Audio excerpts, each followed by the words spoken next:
Morning, students. My name is Amit Verma, and I am a lecturer of Mechanical Department in Satyam Group of Institute.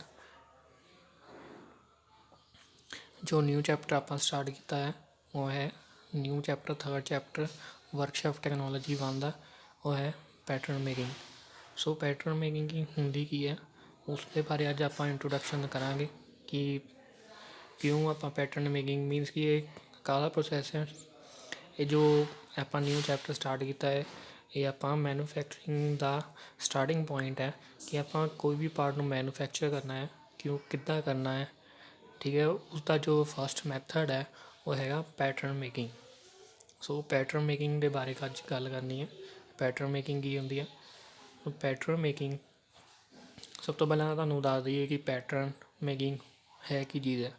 Pattern making मीनस कि कोई भी आप जो मैਨੂਫੈਕਚਰਿੰਗ करनी है किसी भी पार्ट की उस तो पहला उसका एक पैटर्न बनाया जाता है। जिदा का ही पैटर्न होएगा उदा का ही अपना लास्ट प्रोडक्ट बन के निकलेगा। सो ये आप सीधी गल कर रहे हैं कास्टिंग प्रोसैस की। कास्टिंग करनी है किसी भी प्रोडक्ट की, कोई भी प्रोडक्ट तैयार करना है कास्टिंग के द्वारा तो उसनों सब तो पहला की करना है उस प्रोडक्ट का आप एग्जैक्ट शेप लैनी है, पैटर्न बनाना है एक। सो जिदा का पैटर्न होएगा जिदा का लास्ट प्रोडक्ट बनेगा उदा का ही सेम पैटर्न होएगा। सो पैटर्न बनेगा।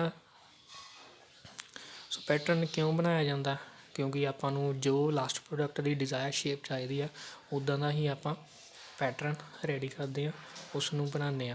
सो पैटर्न आप की कह सकते हैं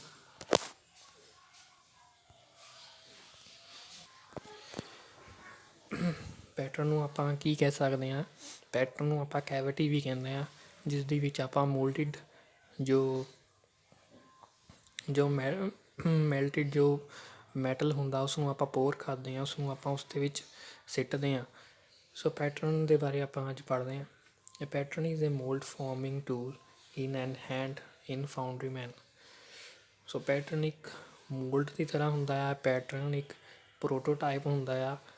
लास्ट जो फाइनल प्रोडक्ट निकलता एग्जैक्ट शेप का होंदा है। तो pattern is defined as a model और replica of the object to be cast. So जिदा की आपको लास्ट प्रोडक्ट कास्ट के द्वारा कास्टिंग के द्वारा चाहिए है उदा का ही आप पैटर्न एक मॉडल मीनस कि मॉडल के शेप का आप उसनों रेडी कर दें।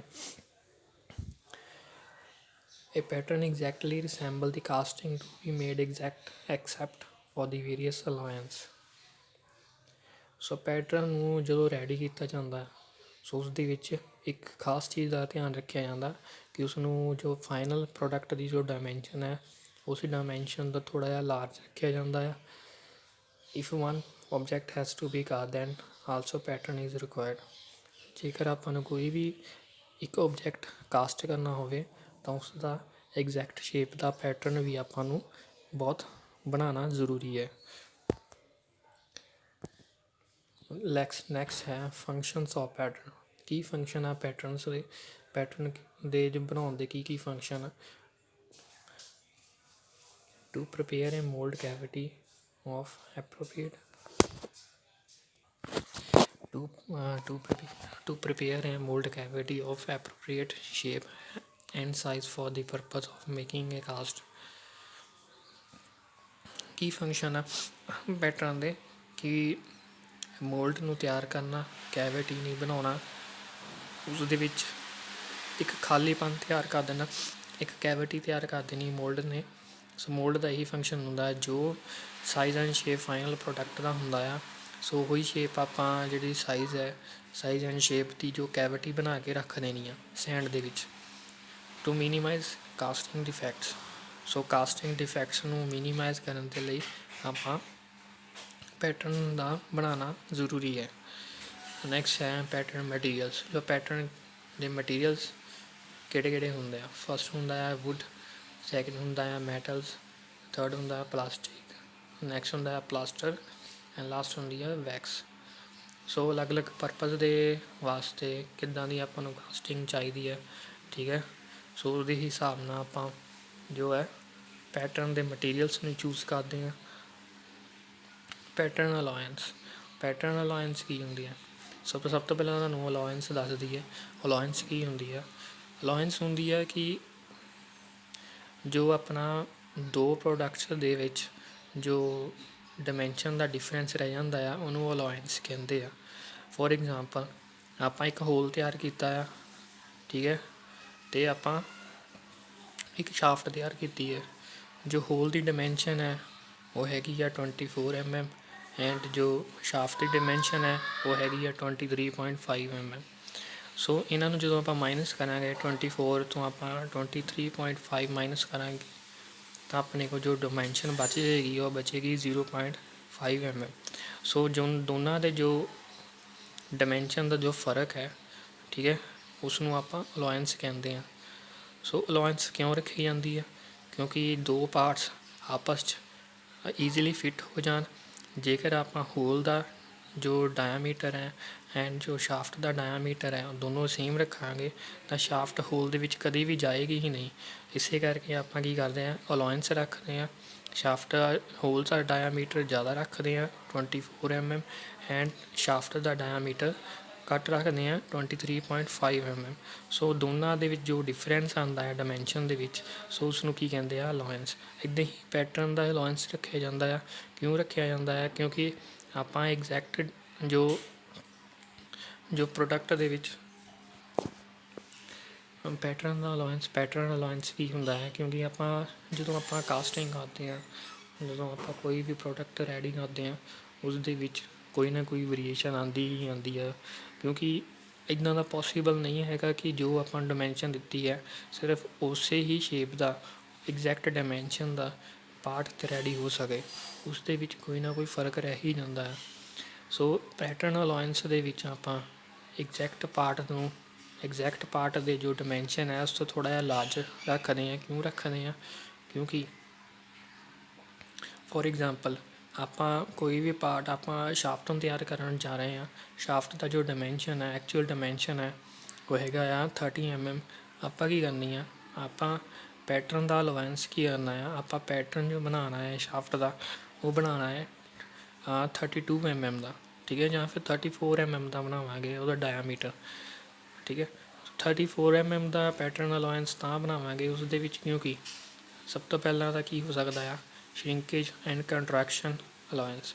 ਕਿ ਸ਼ਰਿੰਕੇਜ ਆ ਸਕਦੀ ਹੈ ਕੋਈ ਨਾ ਕੋਈ, ਜਦੋਂ ਮਟੀਰੀਅਲ ਨੂੰ ਮੈਲਟਿਡ ਮੋਟਲ ਨੂੰ ਜਦੋਂ ਕਿਸੇ ਵੀ ਕੈਵਿਟੀ ਦੇ ਵਿੱਚ ਪਾਇਆ ਜਾਂਦਾ ਹੈ, ਉਸ ਤੋਂ ਬਾਅਦ ਠੰਡਾ ਹੁੰਦਾ ਹੈ। ਠੰਡਾ ਹੋਣ ਤੋਂ ਬਾਅਦ ਕੀ ਹੁੰਦਾ ਹੈ, ਉਹ ਮਟੀਰੀਅਲ ਜਾਂ ਤਾਂ ਕੰਟਰੈਕਟ ਹੋ ਸਕਦਾ ਹੈ, ਆਪਣੀ ਓਰੀਜਨਲ ਸ਼ੇਪ ਤੋਂ ਘੱਟ ਸਕਦਾ ਹੈ,